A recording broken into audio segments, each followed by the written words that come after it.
Wa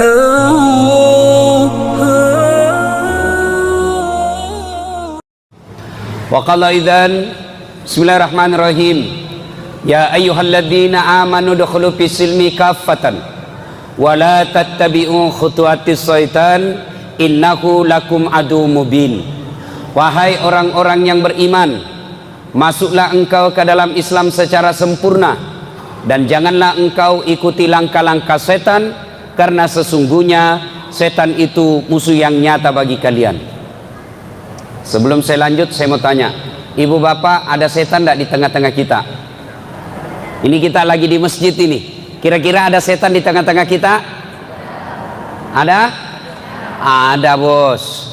Setannya bukan pocong, bukan uka-uka, bukan popok, bukan parakang, tapi apa setan yang ada di tengah-tengah kita? Bentuknya handphone.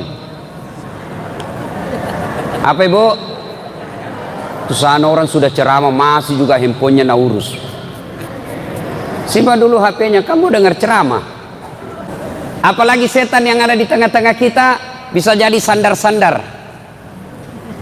Itu Nabi ketika berdakwah, para sahabat langsung dekat-dekat. Ini sengaja jauh-jauh dekat-dekat dari pintu. Supaya apa? Bisa cepat lari. Ayo kita dekat-dekat sedikit. Ayo dekat-dekat Pak, dekat-dekat. Mudah-mudahan bentuk kecintaan kita kepada Allah dan Rasulnya. Ayo maju-maju sedikit. Coba bedek kalau anu di sini Ayu Tinting. Langsung bapak-bapak di depan semua sini. Ayo kita maju-maju, adik-adik. Ayo maju-maju ke depan, rapat-rapat. Yang maju-maju ke depan, saya doakan murah rezekinya, anaknya soleh dan soleha. Yang tidak mau maju di depan berarti dia keras hati. Perlu punya anak supaya ada yang lanjutkan perjuangan. Mendengar ini, Ibrahim alaihissalam berkata, jangan mi sayang, kalau ini mi takdir tak tidak punya anak, ikhlas mau mi dia apa? Masya Allah, Ibrahim alaihissalam Pak disuruh menikah sama istrinya, tidak tahu, tidak mau dia.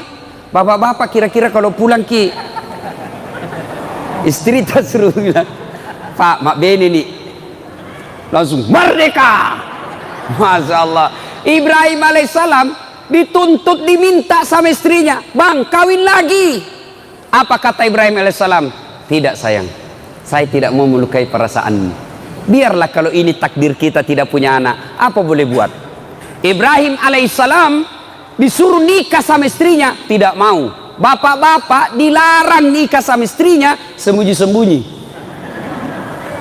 Akhirnya Ibrahim alaihissalam didesak terus, mak beneki nikah ki bang. Akhirnya Ibrahim alaihissalam berkata, ya baiklah kalau begitu, baik nih saya menikah. Lalu Siti Sarah berkata, oke, saya kasih nikah ki, tapi saya yang carikan ki jodoh. Ini menunjukkan bahwa tidak ada perempuan yang ikhlas 100%. Kalau dia ikhlas 100%, mestinya dia bilang cari maki sendiri mana kita suka. Tapi Siti Sarah berkata, oke, saya kasih nikah ki, tapi saya yang carikan ki perempuan. Kata Ibrahim, siapa mi? Kau pilih siapa? Jangan mi jauh-jauh. Itu ada pembantu Siti Hajar. Pembantunya dicari hitam. Nah bilang Ibrahim, ya, oke, kalau itu kau suka, oke lah, nikah. Alhamdulillah, setelah nikah dengan Siti Hajar, beberapa saat kemudian hamil Siti Hajar, dan beberapa saat kemudian hamil pula Siti Sarah.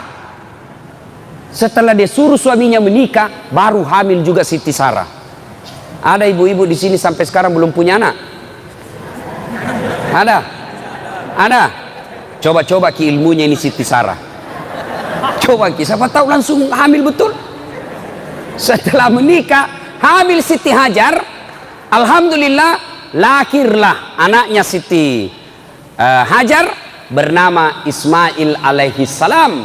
Lalu lahir pula anaknya Siti Sarah namanya Ishak alaihi salam. Ibrahim dengan Siti Hajar lahir anak bernama Ismail, itulah keturunan orang Islam. Siti Sarah dengan Ibrahim alaihissalam anaknya namanya Ishak, inilah keturunannya Yahudi sekarang. Nah, ibu bapak, saudara-saudara sekalian, Siti Hajar, Siti Sarah, Ibrahim.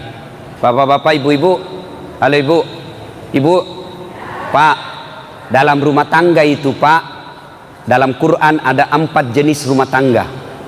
1, suaminya beriman, istrinya kafir. Saya ulang, istrinya beriman, suaminya kafir. Siapa? Suaminya beriman, istrinya kafir. Siapa dia? Nabi Lut alaihi salam. Tuh, suami beriman, istri kafir. Lut alaihi salam. Yang kedua, istri beriman, suami kafir. Siapa ini? Fir'aun laknatullah alaih. Yang ketiga, istri kafir, suami kafir. Siapa dia? Ini Abu Lahab. Dan yang keempat, suami beriman, istri beriman. Saya ulang, suami beriman, istri beriman. Siapa dia? Ibrahim alaihi salam. Nah, ibu-ibu kira-kira pilih mana ibu? Pilih mana ibu? Suami beriman, istri beriman, Ibrahim alaihissalam. Ya bu ya. Tapi ingat ibu, Ibrahim alaihissalam itu 2 istrinya. Sudah bilang ibu, jangan milih Fir'aun mau saja Ustaz. Nah, alhamdulillah, sebelum Ibrahim alaihissalam lahir anaknya Ismail, Ibrahim pernah bersedekah. Apa sedekahnya? 100 ekor onta, 300 ekor domba, 300 ekor sapi, 1000 ekor domba. Saya ulangi, sedekahnya dia sembelih 100 ekor onta, 300 ekor sapi, 1000 ekor domba. Kira-kira kalau dirupiahkan sekarang kurang lebih 5 miliar. Seluruh orang memuji. Weh, hebat kau Ibrahim, jago kau Ibrahim, kaya dermawan. Dipuji satu kampung. Mendengar pujian ini, Ibrahim alaihissalam muncul penyakit manusianya. Apa penyakit manusia? Senang dipuji. Tidak ada orang pak tidak suka dipuji. Semua orang senang dipuji, termasuk saya. Ya, seorang bilang, Ustaz, tambah gagah ki kuliah. Padahal saya tahu dia bohong. Tidak apa-apa, aku senang tonji. Ketemu temanku lama tidak ketemu, tambah muda ki kuliah Ustaz. Padahal saya tahu dia bohongi kak, tapi tidak apa-apa, saya suka tonji. Semua orang senang dipuji. Ibrahim dipuji, Ibrahim luar biasa kau, kaya dermawan, begitu banyak binatang kau korbankan. Apa kata Ibrahim alaihissalam? Kecil, tidak seberapa itu. Ini baru binatang.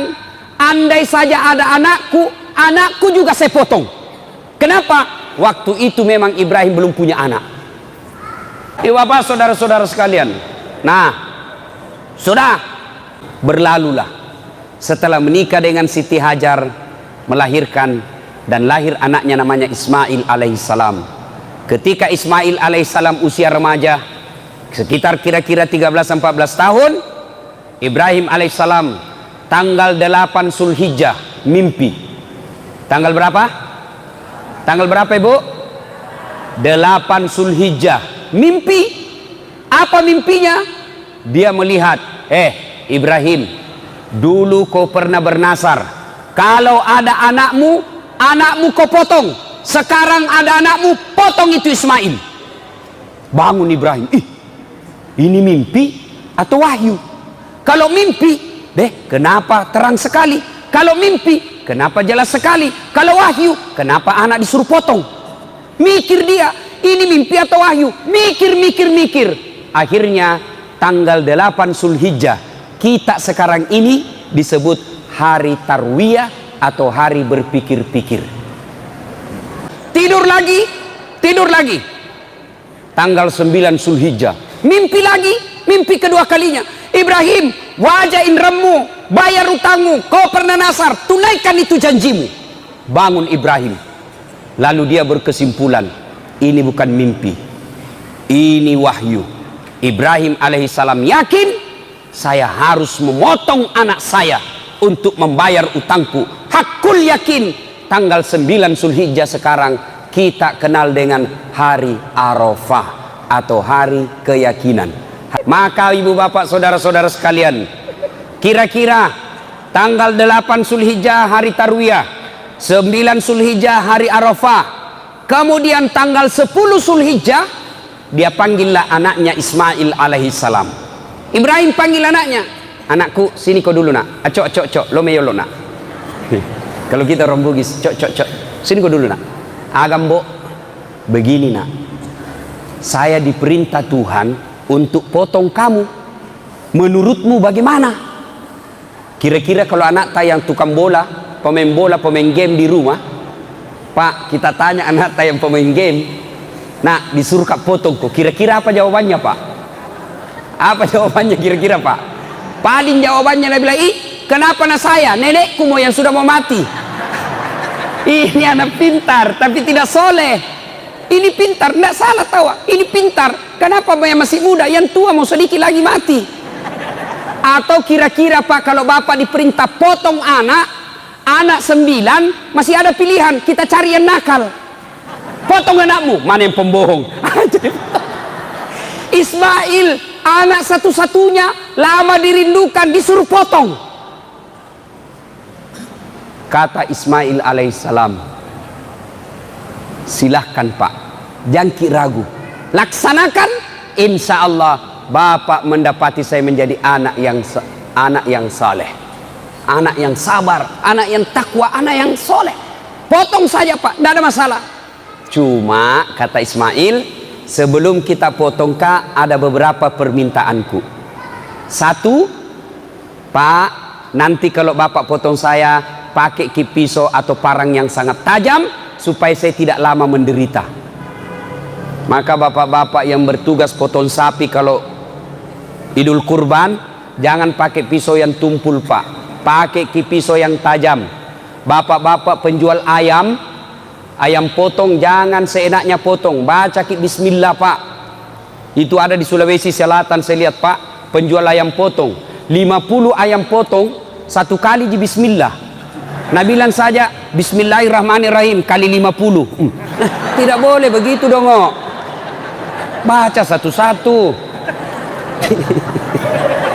Beleng-beleng. Sudah. Nah Ismail alaihissalam.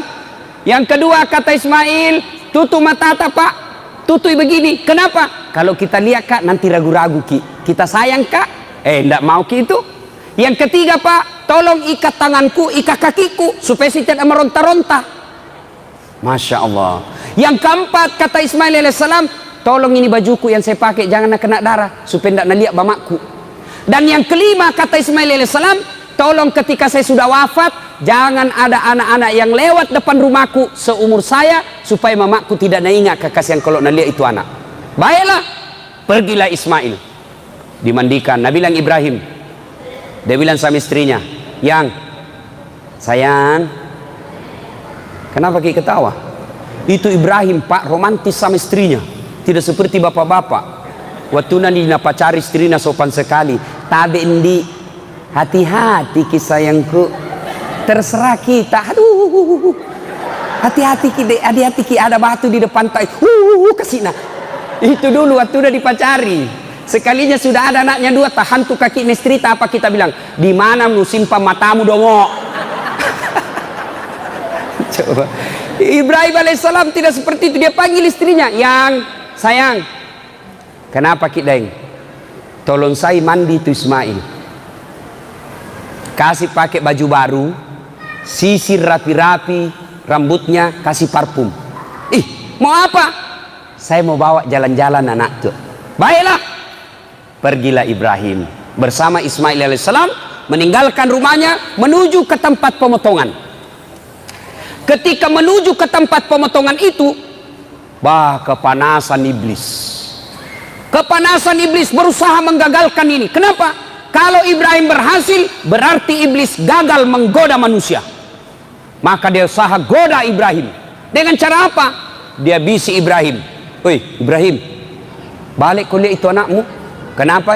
Lihat kau itu anakmu, lucunya, lamanya kau harapkan, berpuluh tahun kau berharap, anakmu sekarang lagi lucu-lucunya, sudah ada, masa kau mau potong? Apa kata Ibrahim alaihissalam? Jangankan anakku, andai saja Tuhan perintah saya potong diriku, diriku juga saya potong.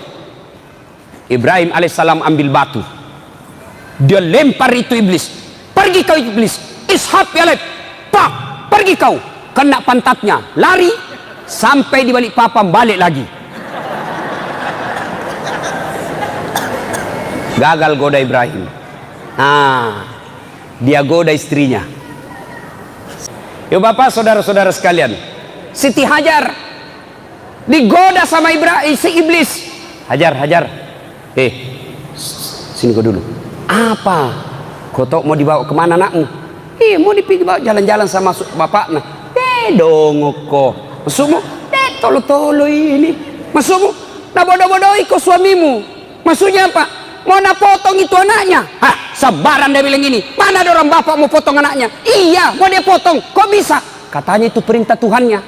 Apa? Perintah Tuhannya. Betul kok? Iya, katanya perintah Tuhannya. Mendengar ini, Siti Hajar berkata, jangankan anakku, saya saja siap dipotong kalau itu perintah Allah. Jangan banyak bicara di situ. Pak, lempar kena telinganya, lari sampai Sangatta, balik lagi. Masya Allah. Gagal di suami, gagal di istri. Nabi bilang Siti Hajar, jangankan anakku, saya juga mau dipotong kalau perintah Allah. Nabi bilang iblis, lebih gila dari suaminya ini. Dia datang goda anaknya, Ismail nagoda. Mas Boy, siko dulu. Apa lagi? Kau tahu mau kau dibawa ke mana bapakmu? Saya tahu ji. Mau kena potong. Bodoh-bodohmu, masa mau kok? Jangan banyak bicara di situ. Dia ambil juga batu, dia lempar, pak, kena mata kanannya, pico. Apa itu bahasa Indonesianya pico? Apa bahasa Indonesianya pico, Pak? Mencok. Beda-beda sedikit. Kena mata kanannya, lempar, lari iblis. Maka 3 kali dilempar itu iblis. Ibrahim, Siti Hajar, Ismail alaihissalam. Inilah simbol permusuhan antara manusia dengan iblis yang diabadikan sekarang ketika kita melaksanakan ibadah haji dengan melempar 3 jumroh, yaitu jumroh Aqabah, Usta, Ula. Setan besar, setan tengah, setan kecil dilempar. Maka sekarang jamaah haji kalau pergi melempar batu itu dinding. Ini ada cerita-cerita warung kopi gini, tidak tahu benar atau tidak. Ada jamaah haji dari Bontang, diambil batu, dia lihat itu dinding setan, dia bilang ini setan ini. Nih nana setan ini yang goda saya selama ini. Lo rempel kok. Diambil batu pak, diambil batu, dilempar itu dinding. Wih, kembali. Talaci itu batu hampir nak kena kepalanya. Dia pungu itu batu, begitu dia pungu dibuka, ada batu tulisannya, sesama setan dilarang saling melempar. Dia bilang, kau di sini kau lempar kak, di Bontang bersahabat ki. Akhirnya apa? Sudah lempar 3 jumroh itu. Sudah sampailah Ibrahim bersama Ismail di tempat untuk disembelih. Bapak-bapak, ibu-ibu, biasanya kalau kita pergi haji atau umroh, itu kan biasa kita pergi dibawa tur, ya. Biasa kalau sudah lewat Padang Arafah, kemudian masuk Musdalifah, biasanya itu tour leader atau mutawif atau ustadz bilang di atas bus, bapak ibu lihat ke arah kanan, di atas bukit setelah rumah raja, istana raja, ada di atas bukit seperti pos satpam. Disitulah tempatnya Ismail alaihissalam dibaringkan, dipotong sama bapaknya. Itu ada itu tempat sekarang. Mudah-mudahan Allah berikan rezeki, umur yang sehat. Bapak ibu semua, adik-adik semua bisa datang ke tempat itu. Amin. Sudah diikatlah tangannya Ismail, diikat kakinya. Ibrahim alaihissalam tutup matanya, diambil pedangnya, dihadapkan pipinya Ismail ke tanah. Dia kasih lengket di tanah pipinya, lalu dikeluarkan pedangnya, dia iris lehernya. Nah gerek ini, begitu dia gorok lehernya, tidak mempan pak. Dek na belui, tidak mempan. Dia iris, dia keras, tidak mempan. Lalu Ismail alaihissalam berkata, pisau kundru, pisau tumpul kita pakai, Pak. Nabi bilang, tidak, tajam ini, tajam. Ibrahim mau yakinkan dirinya, ini pisau pedang ini tajam atau tidak. Akhirnya apa? Itu pedangnya dihantamkan ke batu.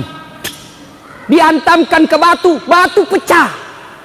Nabi bilang, Ibrahim, batu keras pecah, ini lembut kok tidak namakan.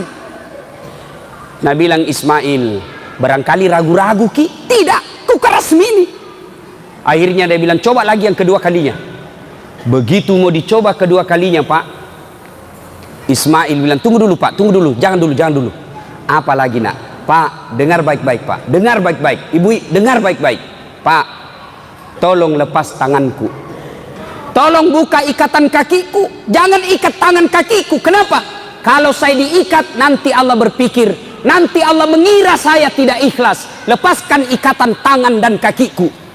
Subhanallah, dilepas. Sudah dilepas, digerek lagi kedua kalinya. Ketika digerek kedua kalinya, Allah di atas aras memanggil seluruh malaikat, wahai malaikatku, kau lihatlah ini hambaku Ibrahim alaihissalam. Begitu cintanya kepada Allah, begitu cintanya kepada Tuhannya, dia ikhlaskan, dia potong anaknya sebagai rasa ketaatannya kepadaku. Kau lihat ini Ibrahim. Dulu kalian mengkhawatirkan, ketika Adam saya ciptakan menjadi pemimpin, kalian semua demo, khawatir anti Adam, manusia merusak dunia. Ini sekarang kau lihat ini, hebatnya ini manusia. Lalu dia gerek lagi tuh, mendengar ini bahwa malaikat dipanggil semua. Lihat kau itu, kata Allah, lihat itu manusia. Mendengar ini, lalu malaikat mengucapkan takbir, Allahu Akbar, Allahu Akbar, Allahu Akbar. Jibril mendengar ini, Ibrahim alaihissalam melanjutkannya dan menjawabnya, La ilaha illallah huwallahu akbar. Mendengar ini, Ismail alaihissalam menjawab dan melanjutkannya dengan kalimat, Allahu akbar walillahil ham. Itulah kalimat takbiran kalau kita lebaran. Allahu akbar, Allahu akbar, Allahu akbar. La ilaha illallah huwallahu akbar, Allahu akbar walillahil ham. Itu. Jadi besok kalau kita lebaran Idul Kurban, dari rumah, dari Loktuan, dari Berbas, jalan kita ke masjid, jalan kita ke lapangan, sunnah mengucapkan Allahu Akbar, Allahu Akbar, Allahu Akbar, La ilaha illallah wallahu akbar, Allahu Akbar walillahil ham. Maka Allah perintahkan kepada malaikat Jibril, Jibril, kau ambil itu kibas yang ada di sorga, yang pernah dipersembahkan anaknya Adam ketika menikah. Ambil itu kibas, bawa ke dunia, gantikan lehernya Ismail. Kemudian yang dipotong oleh Ibrahim alaihissalam adalah kibas atau domba atau kambing kita sekarang ini. Ibu bapak saudara-saudara sekalian yang saya hormati, ini kisah sejarah lahirnya kurban atau memotong binatang persembahan kepada Allah Subhanahu wa taala. Inilah saja tausiah kita pada taklim kita kali ini, mudah-mudahan ada manfaat.